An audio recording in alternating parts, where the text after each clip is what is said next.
One and only Kyrah Altman, the Chill Executive Officer of LEAD. Hey, Ted, back in your day, was anybody have the title Chill Executive Officer? Is that a common title back in your day? Yeah, but that was in the frozen food department. That's good. Ted, I don't even know why I'm saying back in your day. I'm not that much younger than you are, so I don't even know where I'm going with that. Well, this is, a visual radio station, so I'll change my voice for you. It's been a long time. Yeah, that's great. That's great. So, all right. So I brought Kyrah here. We had a show. We did a couple of shows together a while back, and we loved doing the show together. And Kyrah, so happy to have you. And Kyrah, let's just give our listeners a little context. Can you just give a brief overview about LEAD a little bit, just so they understand what you do? And I would love for you to speak even more so about why you're so passionate about what you do. Sure, yeah. Thank you for having me. I'm excited to be back.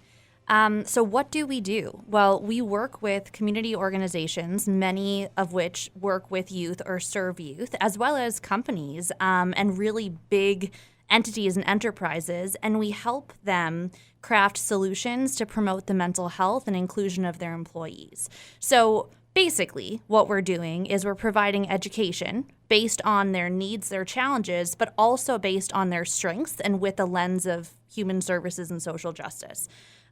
Wow, that's a lot. And so, Kai, I would love just why are you so passionate about this? I mean, and I'm not just saying this because you're my daughter. I'm saying it because it's a fact. Your company LEAD has been a pioneer nationally in spreading mental health message in camps, sports teams, corporate companies. So LEAD has actually created the first nationally, the first of its kind in the nation, mental health certification for the workplace, for summer camps, for sports teams, professional and youth, as well as for schools. So we are really leading the industry and disrupting a lot of industries at the same time. I would say I'm passionate because as somebody that has been living with PTSD for 20 years almost, I understand that while my PTSD and what I went through as a very young person was not my fault, it is my responsibility to find a balance and to heal and to recover and to seek that mental health for myself. It's hard, it's really terrible at times, but it's incredibly rewarding and worth it. And I want to give other people the opportunity to also know that they deserve happiness, wellness, and then have the skills to actually obtain it. Yeah, and so tap the mic. And so one of the reasons I brought Kyrah on the show today is because Kyrah is very unique in the sense that she runs a nonprofit, but the knock on nonprofits, Kyrah, is usually, stereotype or not, is usually that nonprofits don't really get that they have to sell themselves. And before I ask you the question, I want to give our listeners some context, right? Because when I think nonprofit, I think of 9 times out of 10, a great cause. Okay? So if you have a nonprofit, you have some kind of mission that you are trying to pursue and get people bought into. The problem I see in nonprofits, Kyrah, is that they fall in love with their cause. And they think everybody not only will just get it the same way they get it, but they forget, nonprofits often forget that people have a pool of money that they're going to spend, and whether it's cancer research, donating blood, mental health, stemming gun violence. There are so many issues, of course. I only have a certain amount of money I'm going to give to nonprofits, and you have to convince me why your nonprofit is where I should give my money. So I think that this is a critical conversation, and I think we have to take a step back first. And I think the step back is, yes, nonprofits don't know how to sell, and they don't know how to be sustainable. But the reason for that is because the nonprofit sector as a whole doesn't value the people that work for nonprofits. They don't value paying people who do well. They don't value giving health benefits and supporting the mental health of their own employees. So the problem is we have nonstop burnout across the sector,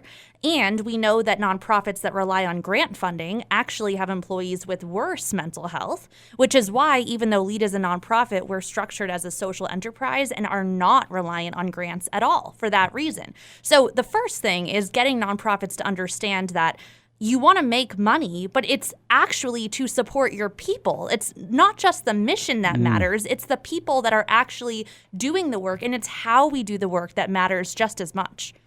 So, Kyrah, I remember having a conversation with you. I don't remember exactly how long ago. I'm going to guess it was, I don't know, maybe 3-4 years ago-ish. And I remember in that conversation, we were talking about sales, and I was like, Kyrah, if you want to grow your company, you have to sell. And correct me if I'm wrong, but you don't love sales. You never really loved sales. So how have you kind of balanced your not really loving sales, but understanding it's the nature of the beast? So it's interesting because my degree is in human services and public health, and there is actually a lot of crossover from the public health field and motivational interviewing and many of the topics that you often talk about on ICommunicate and sales. And a lot of people don't know those connections. And so what I would say is it's less like, even at LEAD, our sales team, they're called our community outreach advocates. And that's because we're not selling. We are learning what the client needs, what their pain points are, and then providing a solution. And if you look at it in that way, every salesperson is also serving human beings and serving a need. And you could even say, as a human services professional, which now that brings us into a whole other conversation about why salespeople don't have more emotional intelligence training, because you are literally supporting people that are coming to you with a need or a challenge. Yeah, it's funny. And Ted, if you think about sales, I mean, you have such a background with this. If you think about something for a second, one of the most common lines I hear salespeople make is, I could sell anything if I believe in it. If I really like it, which always, whenever I hear that, it begs the question, so if you're selling something you don't believe in, then you're not necessarily an authentic person, because if you don't believe in the very product you're selling. So, Ted, when I think about the mindset of a salesperson, I think Kyrah hit it right on the head.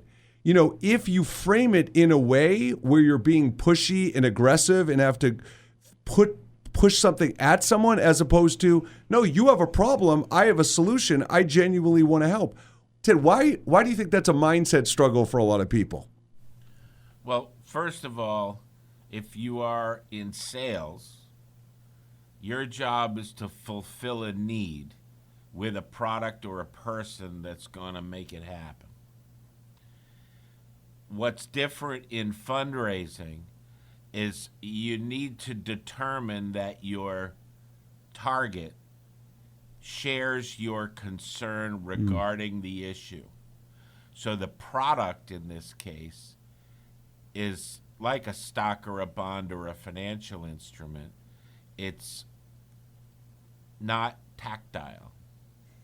So it gives the salesperson at a fundraising organization a bit more of a challenge, because it's not tactile. You can't touch it. You can't feel it. You can't put it in your pocket and take it home with you. Go ahead, Guy. You want to say something about that? So I think that as far as nonprofits go, 99% of them are incredibly small, maybe 1 or 2 employees. And when they do fundraise, they fundraise very small amounts because they're asking friends and family and inner circles. The 1% of nonprofits, like the Red Cross, when they fundraise, they're getting $1 million gifts, right? So fundraising for them works because they have the platform, they have the donors, they have the history. In my opinion, which is definitely not always the most popular opinion, should be fundraising at all. I think instead they should be looking for sustainable ways to generate revenue that can then sustain the organization. So let me give you a quick example. LEAD is a very fur baby friendly organization, right? My first dog from many years ago was our first mascot. My other dog now is the new one. All of our fur babies, our team's fur babies, are literally on the Meet the Team page. So you can see all of our cats and dogs on the website.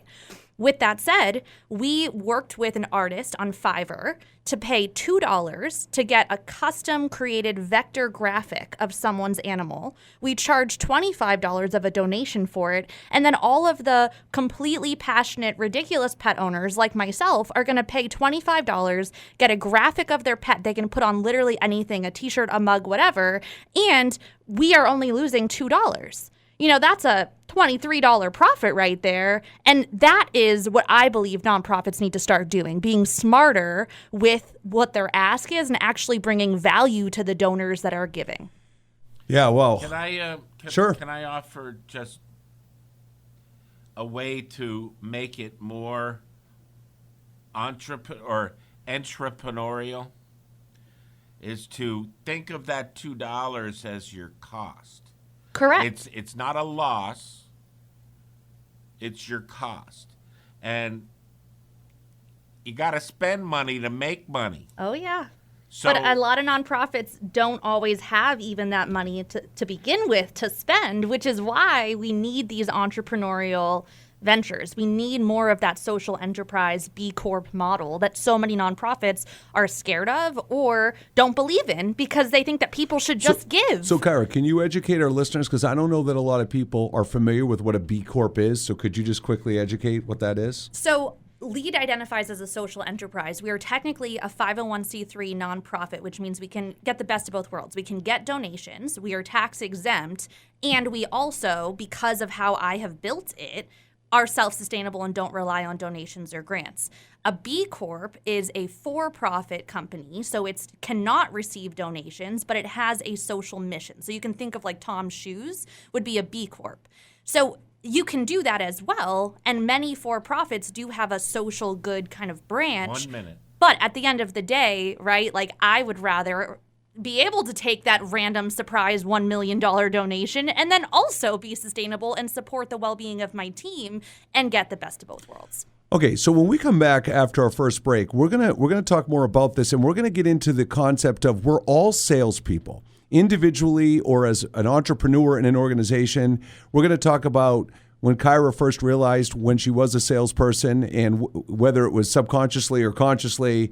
And we'll talk about that when we come back. So for ICommunicate and Kyrah Altman, I am Mark Altman. We'll be back after the break. Okay, welcome back to ICommunicate, and we're talking about we are all salespeople. So Kyrah, I want to go right into this. So whenever I have people ask me, Mark, who are your biggest competitors at Mindset Go? The typical person thinks other companies, right? And I don't see other companies as our competitors. I see companies valuing spend on professional development as our competitor. So I very, very rarely lose a deal because they said, oh, well, we went with somebody else. It's because, oh, the C-suite team didn't value professional development. They didn't want to spend. So when you think about differentiating LEAD, mental health as a whole, how do you approach differentiating mental health, whether it's from other nonprofits, whether it's the spend, whatever? Like, what are your biggest barriers in differentiating LEAD? Well, I will start with our biggest differentiator is our focus on action over awareness. So it's not just raising awareness on issues, but it's actually giving people the skills to move forward, to change attitudes, to adopt new behaviors, whatever. And it's even taking many mental health therapeutic techniques and giving them to the everyday person in a non-clinical way. So it's really about access for us and making mental wellness accessible to the general public. With that said, our biggest barriers to differentiating, or I guess our biggest barriers to selling to companies, is exactly what you said. It's just getting them to value it. In fact, most of the training that we do in the corporate space is diversity, equity, and inclusion training. And most of that is also, if I'm being really honest, pretty performative and optical, simply because companies feel like they have to do that now versus they even want to. Yeah, and so, Kyrah, we can't race over something you said because not only is it, to me, one of the biggest differentiators in the space, it's something you and I are very much in sync over. Action over awareness. And I can't tell you, and you've heard me say this 100 times, I can't tell you how often I've listened to a speaker, a trainer, and I sit there for an hour and a half, and they're like, well, here's some things that would be valuable, and here's some things for you to know. And I'm like, tell me what I can do. Give me a couple of things to take away, habits, tools, whatever. So that is a big differentiator. So, Kyrah, but in the mental health space, when you're selling, are there certain habits and behaviors that you do when you're selling to someone, presenting to someone, influencing someone, that you would say to our listeners today, hey, if you're a nonprofit, here's a couple of things I do to make sure I am remembering to differentiate or sell my services or products. Sure. So I would say it's a little bit niche just because our focus is mental health. So much of our sales strategy is also actually caring for the mental health of those that we work with. So it's sending virtual gifts every month to our clients, or it's sending care packages, or it's asking our clients or prospective clients on a call, how are you really doing today? And what is your mental health like? Or how are you arriving to this conversation? So I think for us, it's really just walking the walk and like taking our mission seriously and embodying it in our entire culture, not just in the product or the program that we develop. So that, though, is very mental health focused. I'm not sure if that's the best answer to your question. Well, but I also heard you say it's a series of questions you're asking. You alluded to it in the first segment. It's validation, individualization, and using a strength-based approach too. So it's not just saying, oh, so here are all of your problems. It's also saying, and this is where my human services background comes in, what are your strengths? How can we leverage those and use those to even maximize the long-term impacts of our programming? Okay, so let's take a step back for a minute. 6th grade, I know this is a long time ago for you. 6th grade, you on your own come up with the idea of doing tell me if I'm getting this right, Kyrah, Every Paw Counts dog walk. So this was a fundraiser, just real quick. It was a fundraiser for the Canines for Disabled Kids Foundation, or nonprofit. And basically, I had to get permission from the city to host this public event. Okay. Well, and you had to get donations. I had to get donations. I had to get permission from the city. I had to find performers and even like a DJ for free or cheap. Now, I will say, as a 5th grader, it was a lot easier to get people to be like, oh, look at this cute kid, doing good things. That definitely helped. I'm not going to lie. But I will say that beyond just the, oh, look at this cute kid, the real selling came in trying to continue that conversation afterward and trying to continue the progress and the impact that we had made. Okay, but when you did that event, what is it at that age, if you reflect back on it, what did you use? Because you were selling, right? All those things you just said, getting a DJ, getting a performer, you had to convince them. I used emotion. I used storytelling. I used personal experience, lived experience. And I also connected with the donors on not only love for animals, which is clearly a theme in my life and my organization, but also just wanting to help support young people who can't otherwise afford service animals. And that was the whole kind of mission of the nonprofit that we were fundraising for. And I think, again, me being a young person, but also the mission involving young people, that also helps because people resonate with that. People want to help young people. Honestly, I wish there was more help for adults out there, but so that was, I think, a big piece of it. So when you talk about storytelling, that's a biggie, right? Telling stories. And so, but I don't know, how did you know at that young age the value of telling stories and playing on emotion? Like, how did you know that? Like, you just I had it? lived with you for a few years. Maybe. I mean, like, I don't know. Ted, she's being too nice. I don't think I even knew it was storytelling. I think as a 5th grader, I was just speaking my heart. I was just saying what mattered to me, why I thought the world needed it, and people resonated with that. I think so much of sales is really just being authentic and being vulnerable yourself. So, like, for example, when my team asks a client, hey, how are you really doing? They usually answer and expand more than they ever usually do. And then they'll ask it back, and we answer honestly. I have told clients, you know what, I'm really feeling tired today, or I'm really not feeling my best. And we don't worry that that's going to scare people off because we know that authenticity and vulnerability actually connects people. So I think it's just being your true self, which is scary, but it's helpful. So you've had opportunities during the development of Lead where you would have had a lot of excuses to quit and give up, like where you weren't getting the progress or traction earlier on that you thought you may have got. I've also had multiple people tell me to give up explicitly. Not me. No. But in all fairness, in those times, you have to discern, do I believe in the cause?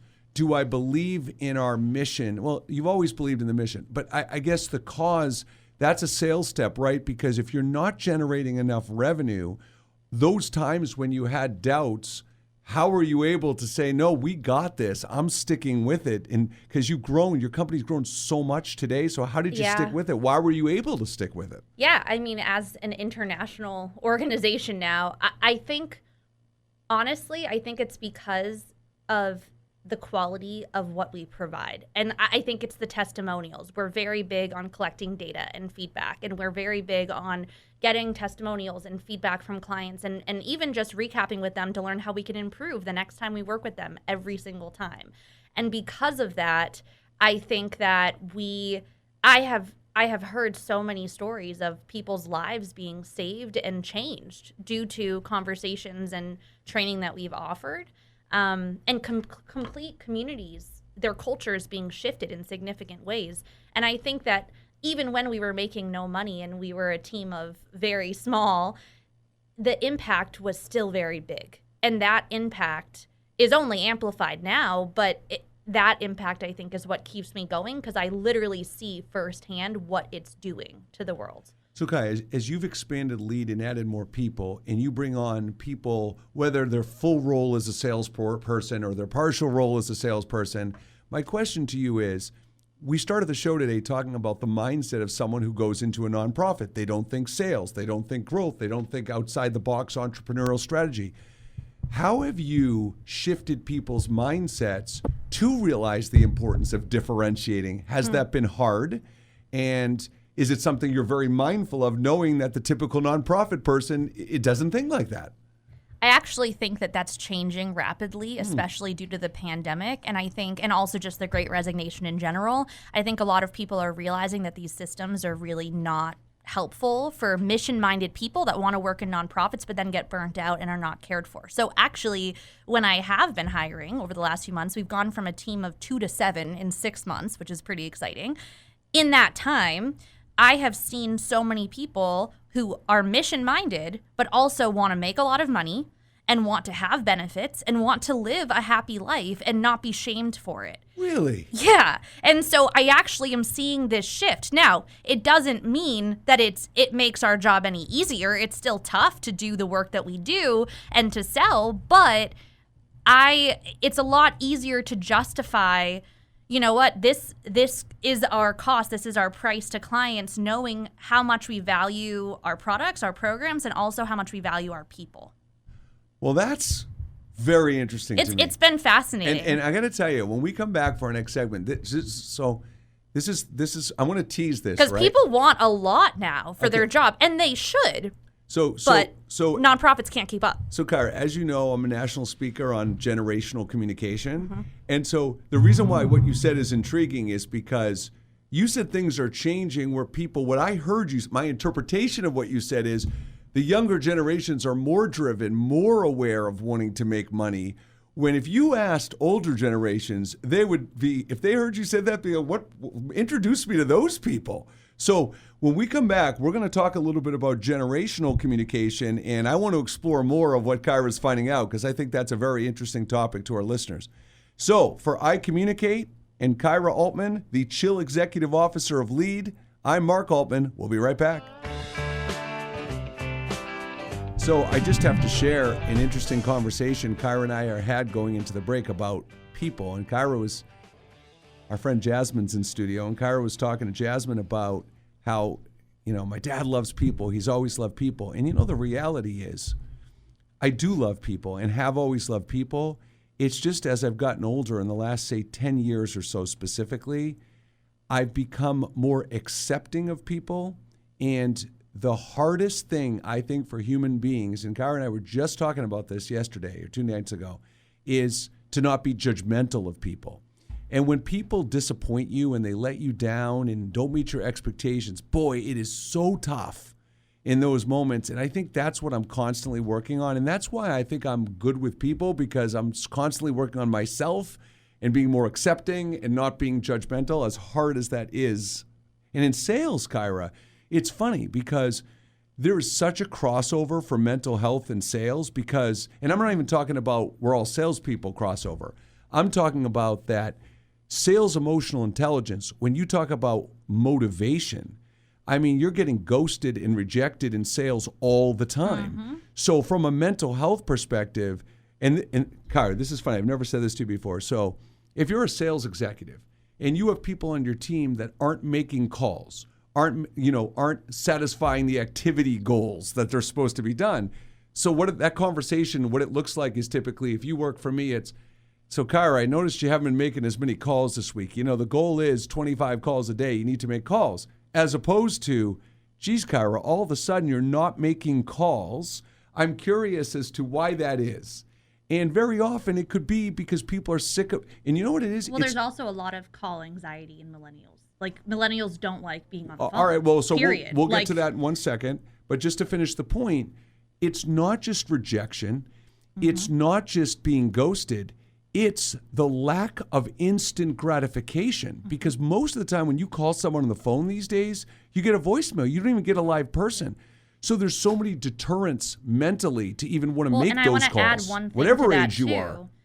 And that rejection piece is that much worse in the nonprofit sector for nonprofit sales type people, because usually if you are working for a nonprofit organization, you personally align with that mission in some way.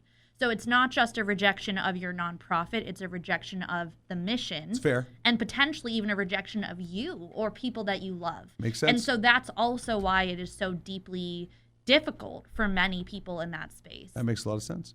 So, all right. With that said, we'll circle back to that in a few minutes. But Kyrah, I want to go back to the comment you made. You said things are changing, quote unquote.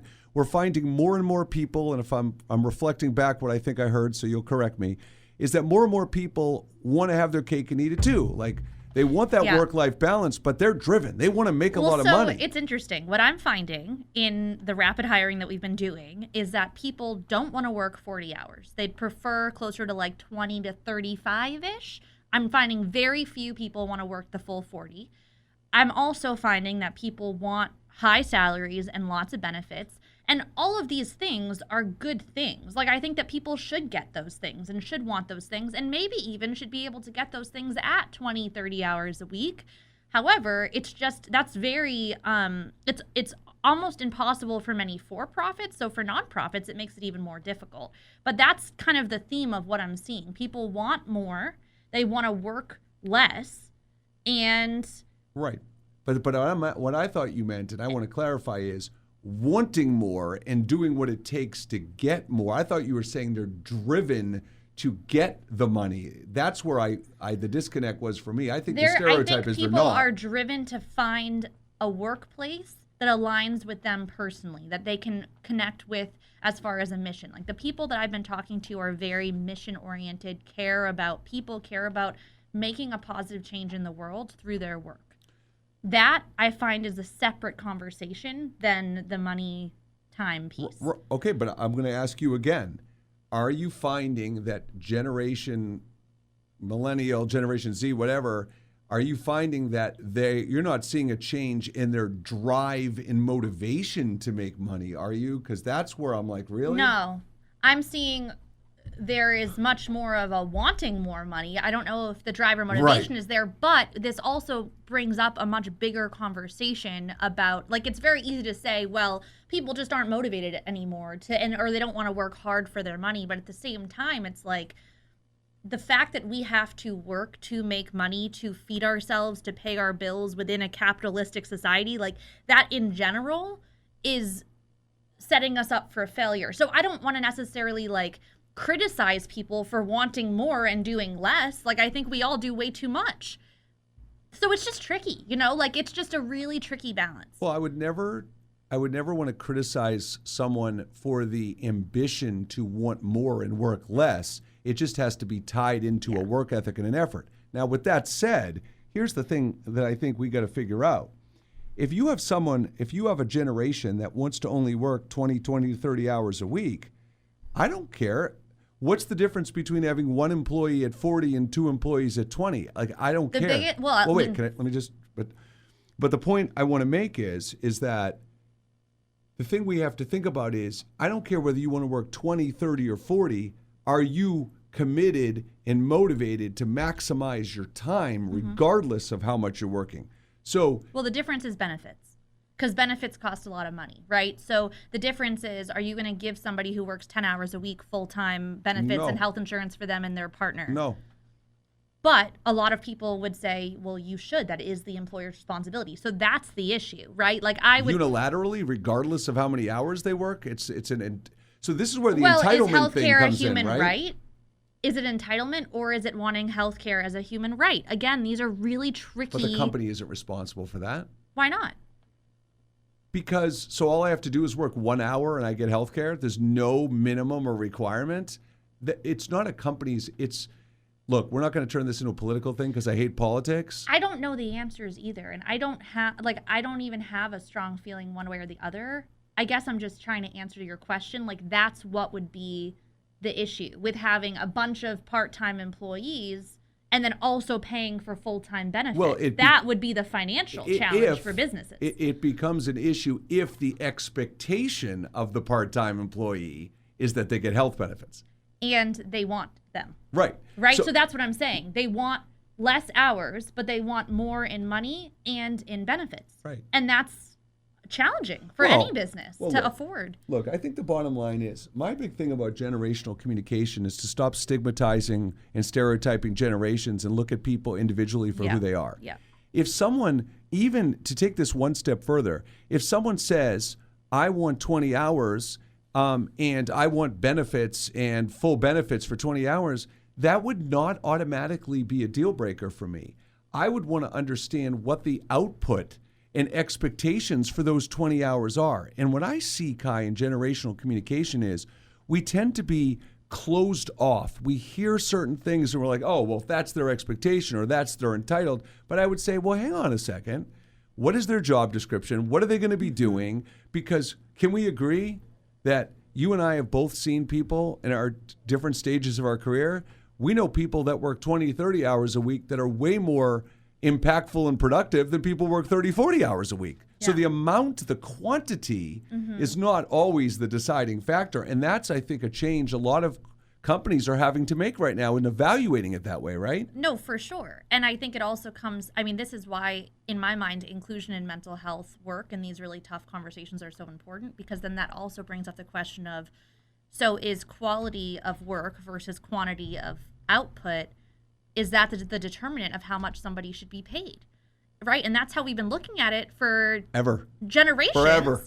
And again, I don't necessarily know if that's the right or the wrong way, but it's a very ableist, productivity-focused view. It's not, because think about, what about people who have disabilities or people who can't put the same input or output that you're looking for, so they deserve to make less money and eat less healthy food and not get health insurance? Like this is, I think, why industries as a whole are really being disrupted right now, because these conversations are coming up in bigger, powerful, scary ways.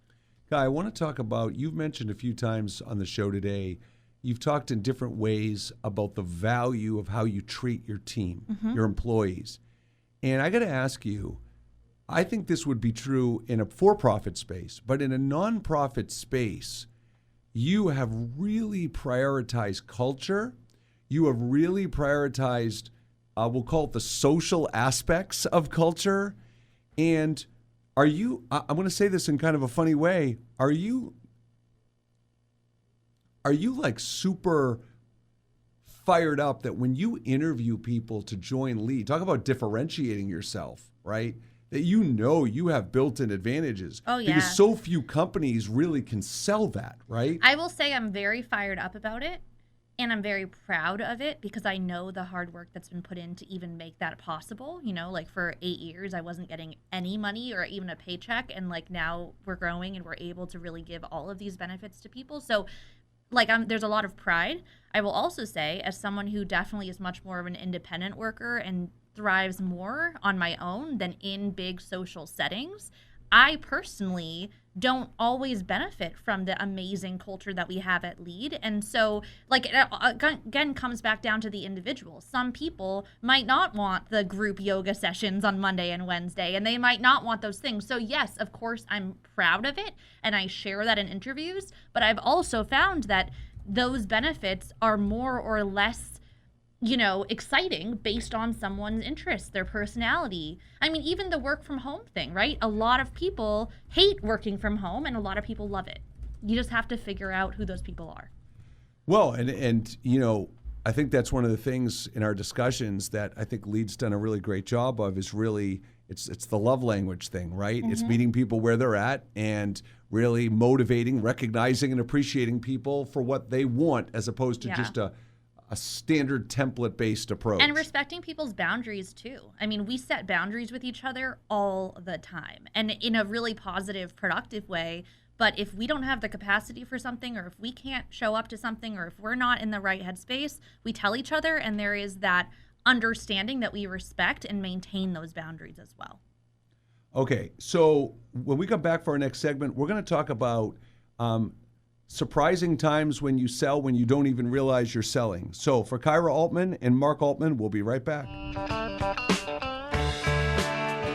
Okay, welcome back to ICommunicate. And for this last segment, I want to cover, I mentioned surprise times in sales.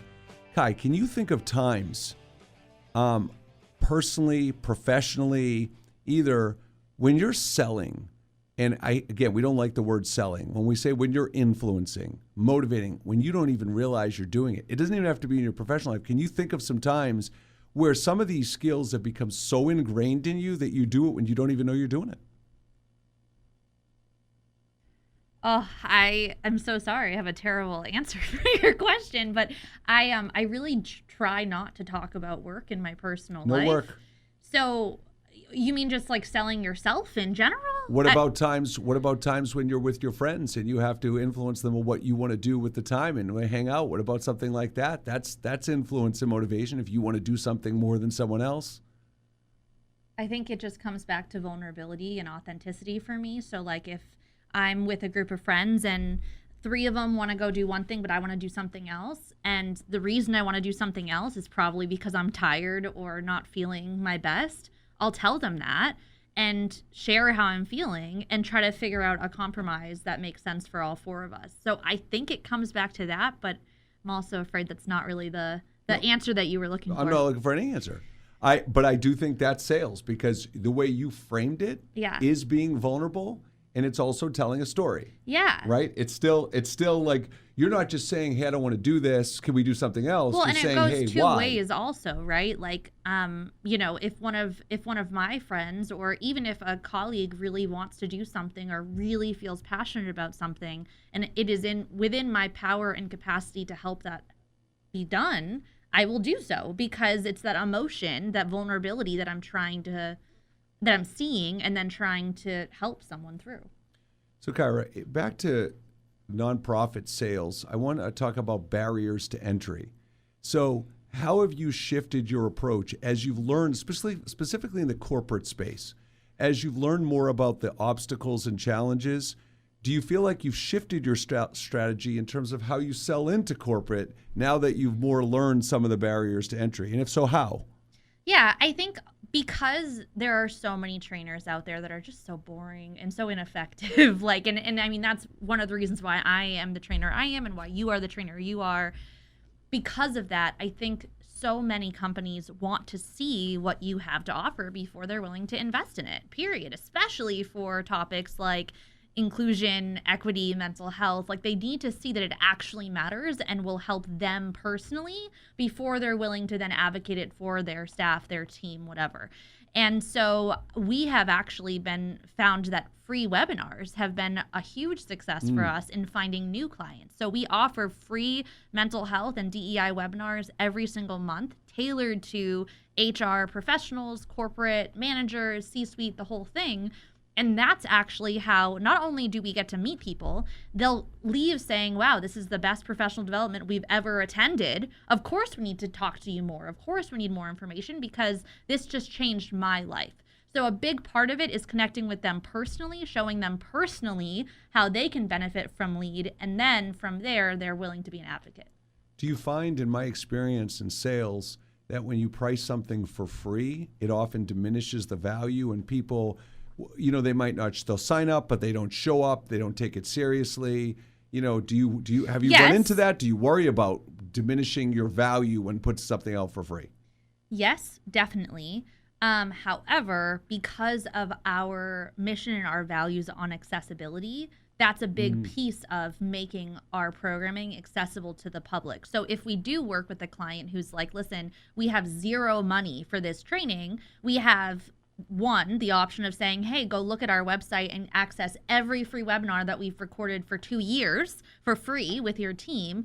Or 2, we have a scholarship fund that we do fundraise for a few times a year that also helps to subsidize the cost of programming. So I think for us, it's that accessibility piece, which is why we let it be free.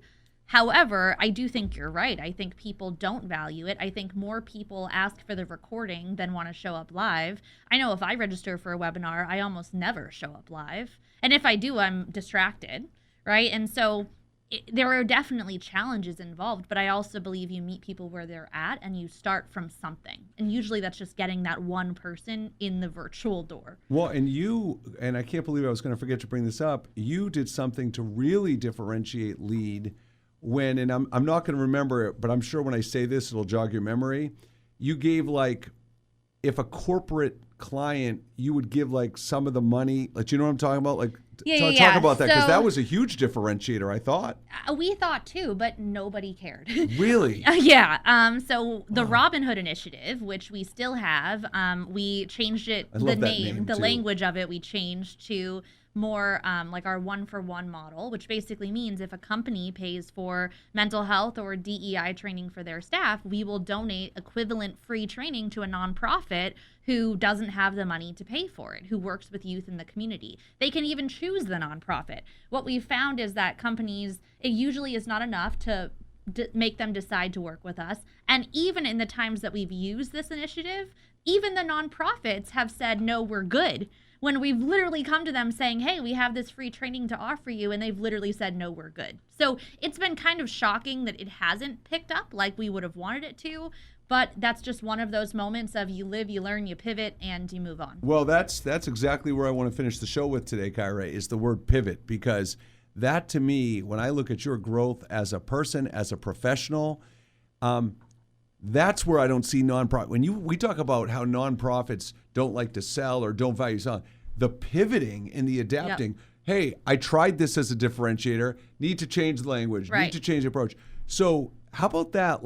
Is that innate to you, just being self-aware of what works and doesn't work as an entrepreneur, or is that something you've learned? It's definitely entrepreneurial, right? It also definitely comes from when you're an entrepreneur, you are building something to support other people, and in that process you're going to try a million things that don't work and also a few things that really work, and the things that really work are the things that kind of drive your energy and that fire to keep going. I also, every single time there is a pivot or there is, I don't even want to say a mistake, but a lesson learned, there really are lessons learned. You learned so much about the industry. I feel like now in our 10th year at Lead, I have so much non-tangible knowledge about the industries we work in that I never would have learned if I didn't go through 10 years of pivots. Well, I think that comment, it's people, I think, understand it intellectually, the growth mindset, make mistakes, learn from those stuff. But I just feel like it's so easy for people to understand it intellectually, but to actually apply it and practice it.